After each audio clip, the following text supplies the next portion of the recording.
नमस्कार दोस्तों, आज हमारे हाथों में ये भोजन की थाली है। जी हाँ दोस्तों, आज की वीडियो भोजन से संबंधित होने वाली है कि भोजन परोसते समय हमें किन किन बातों का ध्यान रखना चाहिए, कैसे भोजन करना चाहिए। भोजन करने के कुछ खास नियम हैं और सबसे ज़्यादा हमारे पास प्रश्न आए हैं कि क्या पति पत्नी एक साथ भोजन कर सकते हैं कि नहीं। जैसे कि हमारे शास्त्रों में पति पत्नी एक साथ भोजन करने की मनाही कही गई है। हमारे जो बड़े बुजुर्ग हैं वो एक साथ पति पत्नी को भोजन करने का आदेश नहीं देते हैं, और वहीं पर मॉडर्न युग कहती है कि पति पत्नी एक साथ भोजन करने से प्रेम बढ़ता है, एक दूसरे का जूठा खाने से प्रेम बढ़ता है। तो कहाँ तक ये सच है? क्या हमें एक साथ भोजन करना चाहिए या नहीं? किसको साथ में भोजन करना चाहिए और किसको नहीं, इस पर भी बहुत सारी बातें हम आपके साथ शेयर करेंगे। साथ ही भोजन से संबंधित कुछ एक नियम है जो कि आपको ज़रूर जानना चाहिए। तो आइए एक एक करके हम जानते हैं। तो सबसे पहले तो मैं आपको अपनी थाली दिखाना चाहूँगी कि आज दोपहर के लंच में मैंने क्या बनाया है। तो इधर में ये है पालक की ग्रेवी वाली सब्जी यानी कि पालक पनीर, और यहाँ पर इसके साथ में दही, क्योंकि दोपहर में दही ज़रूर लेना चाहिए गर्मियों के दिन में। और ये है चावल, और सिंपल चावल राइस है, और ये है रोटी और बीच में स्वीट्स है, और इधर ये है सेम का अचार राई वाला। ठीक है, तो ये सारी चीज़ें आज मैंने दोपहर में बनाई थी। तो मैंने सोचा एक वीडियो भोजन से संबंधित ज़रूर आपके साथ शेयर करूं, क्योंकि आप सभी के बहुत सारे अलग अलग प्रकार के कमेंट आ रहे थे। तो भोजन परोसने और खाने के भी नियम हैं। तो देखिए एक एक करके हम जानते हैं।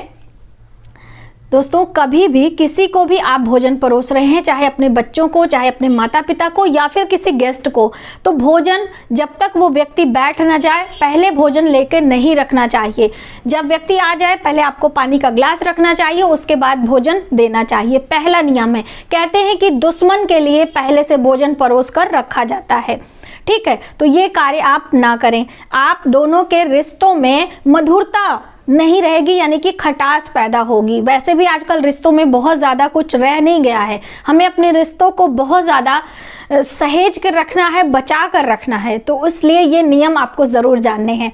ठीक है, तो ये आपने जाना।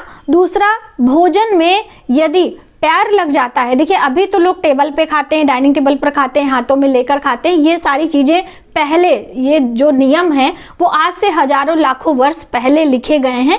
तो उस समय लोग जमीन पर बैठकर भोजन करते थे, पंगत में भोजन करते थे। तो ऐसे में ये सारी गलतियां ज़्यादा हो जाती थी। तो यानी कि पैर लग जाता है, अंगूठे से ठोकर लग जाता है, वो भोजन विष के समान हो जाता है, यानी वो हमारे हित में नहीं है। ऐसा भोजन पशु के लिए दे दिया जाता है, स्वयं नहीं ग्रहण करते हैं। वहीं पर भोजन जैसे परोस के गया और कोई बच्चा दौड़ते दौड़ते इसे क्रॉस कर गया, जिसे लांघना कहते हैं, वो भी भोजन हमें नहीं करना चाहिए। तो इन सब छोटी छोटी बातों का आपको ध्यान रखना है। लांघा हुआ भोजन, पैर से ठुकराया हुआ भोजन, ये दोनों हमारे हित में नहीं है, हमारे पुण्य का क्षय करते हैं ऐसे भोजन। ठीक है, अब वहीं पर यदि आप भोजन किसी अन्य का कर रहे हैं, देखिए भोजन सबसे बड़ा दान है, अन्नदान महादान होता है ना। जैसे आपने सुना है, जैसा खाए अन्न वैसा हुए मन, जैसा पिए पानी वैसी होए बानी। तो इसीलिए हमें सभी का भोजन नहीं करना चाहिए, अपने प्रियजनों के यहाँ ही भोजन करना चाहिए, अपने मित्र गणों के यहाँ ही भोजन करना चाहिए। कहने का अर्थ है या तो आपका खून का रिश्ता हो उनसे, या फिर आपकी मित्रता हो, तभी आपको उनका भोजन ग्रहण करना चाहिए। वरना भोजन किसी अन्य का ग्रहण करने से हमारे ऊपर कर्जे आते हैं। अब वो कर्ज आप किस तरह चुकाएंगे वो आपको ही मालूम चलेगा जब आपको चुकाने की बारी आएगी। तो इसलिए आपको हर किसी का भोजन नहीं करना चाहिए। ठीक, अब वहीं पर जब साथ में भोजन करते हैं तो कुछ एक बातों का ध्यान रखना है। पहले अभी पति पत्नी पर आते हैं।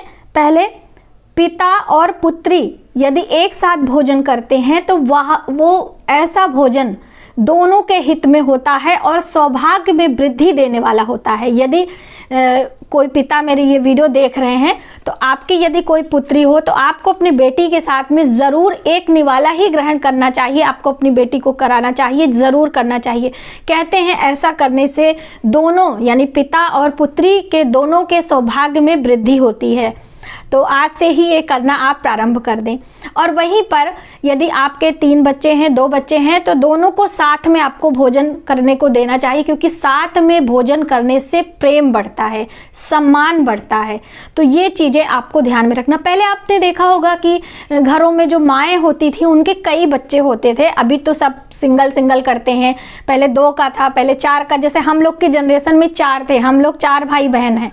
और उसके पहले जो हमारी दादी लोग हैं वो कहती थी हम लोग के 10-10 बच्चे होते थे, 12-12 बच्चे होते थे। तो ऐसे में 10 थाली नहीं लगाई जाती थी, माएँ सिर्फ 1 थाली लगाती थी और दाल चावल इकट्ठा करके एक एक निवाला सब बच्चों को खिलाया करती थी। उसका बहुत शुभ परिणाम मिलता था। कहने का अर्थ है कि एक थाली में कई बच्चे यदि साथ में भोजन करते हैं तो एक दूसरे के प्रति प्रेम बढ़ता है, एक दूसरे का सम्मान करते हैं। इसीलिए कहा गया है ना कि परिवार में एक साथ भोजन करना चाहिए, यानी कि पूरा परिवार मिलकर यदि प्रतिदिन एक साथ भोजन करता है तो अच्छी बात है, वरना हफ्ते में एक दिन आपको नियम बनाना है कि पूरा परिवार मिलके भोजन करे। ठीक है, परिवार में एकता, परिवार में सामंजस्यता बनाए रखने के लिए एक साथ भोजन करना बहुत आवश्यक है। ठीक है, तो ये कार्य आप करना प्रारंभ कर दें। अब वहीं पर अपनी थाली का भोजन, जैसे आपको ये भोजन परोसा गया है और आप चाहते हैं कि इसमें से ये रोटी निकालकर हम किसी अन्य को दे दें, ऐसा यदि आप भोजन करना प्रारंभ कर चुके हैं, ऐसा आपको कदापि नहीं करना है। अपनी थाली की परोसी हुई रोटी यदि आप कर रहे हैं, अपने मुंह जूठा कर लिए हैं और इसको दे देते हैं, तो आपने अपने पुण्य को उनको दिया है, अपने पाप को उनको दिया है। कहने का अर्थ है कि जो आपने जीवन में पाप और पुण्य किया है वो आपकी थाली का खाने वाला रोटी जो व्यक्ति होगा वो पाप और पुण्य का भागीदार होता है। इसीलिए अपने थाली का भोजन किसी को देना नहीं चाहिए, ये भी नियम के अंतर्गत आता है। और आपने सुना ही होगा कि 3 रोटी किसी को नहीं देते हैं, 3 पूरियाँ, 3 की गिनती में भोजन नहीं परोसा जाता है। ठीक है, तो ये भी आपको ध्यान रखना है। और वहीं पर जो भीष्म पितामह ने महाभारत काल में पांडवों से भोजन करने के जो नियम, ये मैं आपको बता रही हूँ, ये भीष्म पितामह का नियम है, उन्होंने पांडवों को कहा था। तो वो पति पत्नी को एक साथ भोजन करने के लिए मना करते थे। उसका रीज़न क्या था? देखिए, पति पत्नी यदि एक साथ भोजन करते हैं तो प्रेम बढ़ता है निश्चित ही, उसमें कोई दो राय नहीं है। लेकिन प्रेम एक दूसरे के प्रति ही नहीं रहना चाहिए। हमारा जो परिवार है, हमारा जो समाज है, हमारा जो ये राष्ट्र है, जो हमारी हर एक के प्रति जिम्मेदारियां हैं, हमारा दायित्व है, हमारा कर्तव्य है। ठीक है, तो इसलिए हम पति पत्नी तक ही सीमित ना रहें, ये हमें ध्यान में रखना है। हमारे अलग अलग उम्र में, अलग अलग पड़ाव में अलग अलग जिम्मेदारियां बढ़ती हैं, तो उन जिम्मेदारियों को भी हमें ध्यान में रखना है। ठीक है, तो इसलिए पति पत्नी में तो प्रेम बढ़े ही, वो निश्चित ही है, लेकिन उसके साथ में अपनी जिम्मेदारियों को भी हमें नहीं भूलना है।